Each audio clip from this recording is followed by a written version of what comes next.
One day, alone in my apartment, I decided to order delivery service. Ordinary story, right? It was still utterly ordinary as the delivery arrived in the lobby and I rode the lift down to fetch it on the basement floor. After that, I walked to the lift to return upstairs. To my delight, the lift was already opened and a man was already in the lift holding the door and waiting for me. I waltzed in with my food bag, smiled at him, and tapped my card on the card reader. It wouldn't work. The man then asked me, "What floor?" "5th floor." "Oh, what a coincidence. I'm on the same floor." He tapped his card and pressed the button for the 5th floor as I made a mental note to ask about my broken card at the apartment office. We rode in awkward silence for a few seconds until we heard a ding and the door opened. We walked out. I felt a very unfamiliar, unsettling sensation, but I couldn't point out what it was. Trying to shrug it off, I walked down the corridor to my unit, taking the usual turns. Turn right once, then turn left until I hit the corner. My unit wasn't there. I stood there stunned for a few seconds before I sprinted back to the lift and retraced my steps. But yes, the unit wasn't there. Then I realized something. The entire hallway was inverted. The usual left is now right, and the usual right is now left. This is why I was feeling completely disturbed. This hallway, this world, it was a mirror image of my usual world. Still not understanding what happened, I backed into a corner and tried to make sense of what was going on, feeling incredibly terrified and unsettled. What the f am I experiencing? Yeah guys, so in an utterly anticlimactic conclusion, it was because I was in the wrong tower. I wasn't used to the basement floor where I picked up my food, so I took the wrong turn and used the lift for the other tower that is an inverted twin of my own tower. That's why my card didn't work, and that's why the entire hallway was inverted. But shit, before I realized this might be the case, that was amongst the most terrifying moments of my entire life. This was a very traumatic experience for me, and it took quite a lot of therapy to get back on track. My family was on vacation and I stayed home so I could do my own things. 2 friends and I had planned to meet up and bake pancakes, watch a movie, and just have a good time. We were all having fun baking until the doorbell rang. My friend, we'll call her F, went to open the door and I followed her because it was my house after all. It was a short guy in a dark blue sweater and gray sweatpants. He said he had a meeting with my dad. Now, I knew this wasn't right. My dad doesn't work with guys his age, let alone do they come to our house when my dad is on vacation. I told the guy he must have had the wrong address and that he should try the next street. This is where it starts to get creepy. He insisted that I go with him to show the way. I refused, of course, not wanting to go out in the dark with a stranger whom I already found suspicious. He insisted again, and I told him no again, and started to close the door. He stuck his foot between the door and stepped inside. He grabbed my middle, squeezed me, and said, "Do you want sex?" I don't know where the sudden bravery came from, but I managed to push him outside and close the door. I told my friend to lock it. I started shaking all over, unable to even cry. After I had somewhat calmed down, we called the police. They came by and I stayed at my other friend's house, spending the night in blind terror.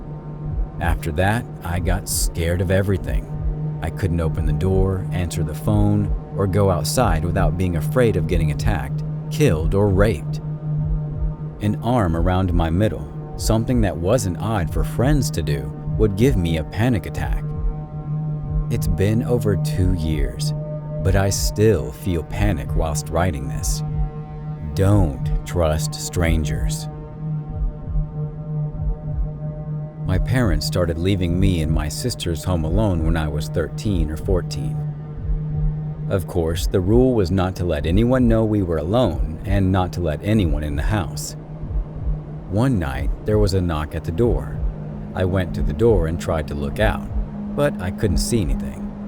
We couldn't pretend that we weren't there because the lights and the TV were on. I opened the front door a crack, thinking that the person would be behind the screen door, but that wasn't the case.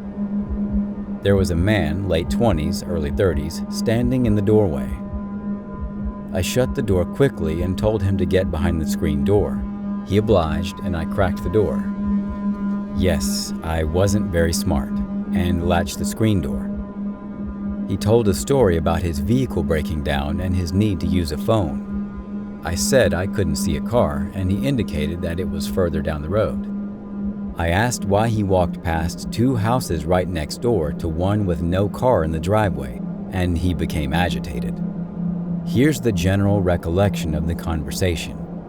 Him: "Look, are you going to let me use the phone or not?" Me: "No, my dad is sleeping. I can't let you go in his room and use the phone." Him: "Okay, bring the phone out here and I'll use it." Me: "I am not letting you in the house." Him: "Just bring the phone to the door." Me: "It won't reach. Please leave." Him: "Okay." I shut the door and locked it. While my sisters and I were talking about how scary that was, the side door handle jiggles. He knocks and says, "Will it reach to this door?" At this point, I tell him to go to the neighbor's house and use their phone. He starts to yell, "I bet your dad's not there. Let me in. I want to talk to him." I said, "Fine, I'll go get him." I then went into my dad's room and got his shotgun. I came out, racked a shell, and said, "Here, meet my dad." The guy started cursing and calling me names, but he left, or at least that's what I thought. He had actually gone around to another door and tried that one. Our dog, who was outside at the time, began barking at him. He proceeded to do something that made the dog yelp and cry out. I screamed out that I was calling the police, and he finally left. I felt really stupid for the entire interaction. I don't know if he was just a guy who needed a phone, but the whole experience was creepy, and I was obviously ill-prepared for dealing with it. We were married and had our 2 children in the 90s. My husband and I were struggling to put food on the table and paying the bills on time. We didn't have any credit cards to worry about because we weren't making enough money to have them. We found a house to live in a defunct, economically depressed neighborhood. It was just barely considered a ghetto. Just barely.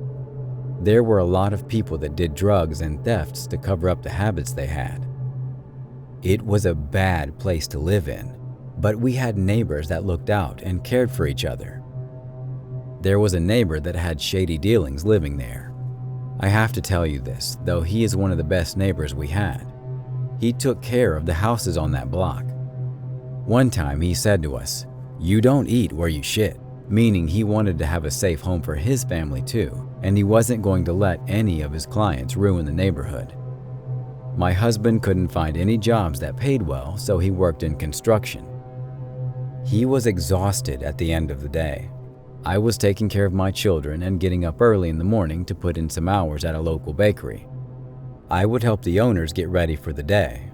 Then I came home and made breakfast and walked my son to school. I did housework until I passed out.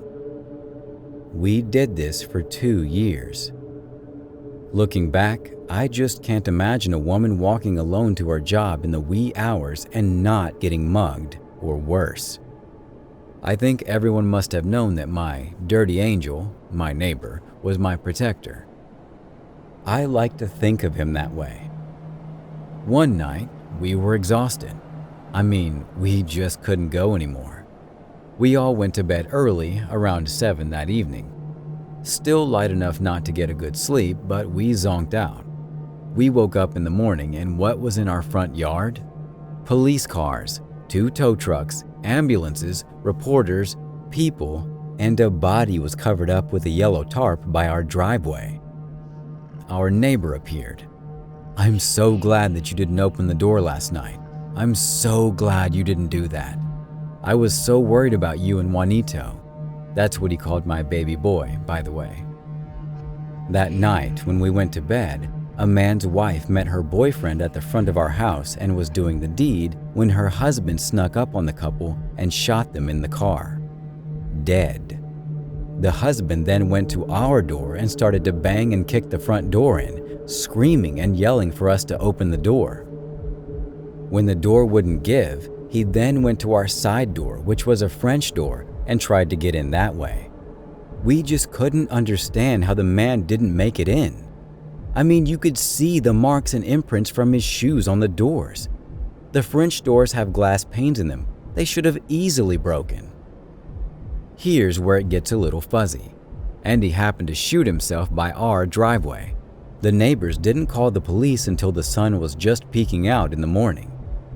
So, the dead man was lying in our yard until daybreak. We didn't hear anything. We slept right through it all. My husband told me to quit my job and he moonlighted at a local grocery store. We moved out that year. We still ate plenty of potatoes and day-old bread. I remember a $5 pizza from Little Caesars was our fine dining experience. I get so darn angry when my sister-in-law says that we always had money and that we didn't have to worry about anything. We had it so easy. I could just bite her. That's it for today. If you have any creepy experiences of you being home alone and wanted us to post your story, please email us your story to thefeartales@gmail.com. Thanks for watching. Stay vigilant, friends.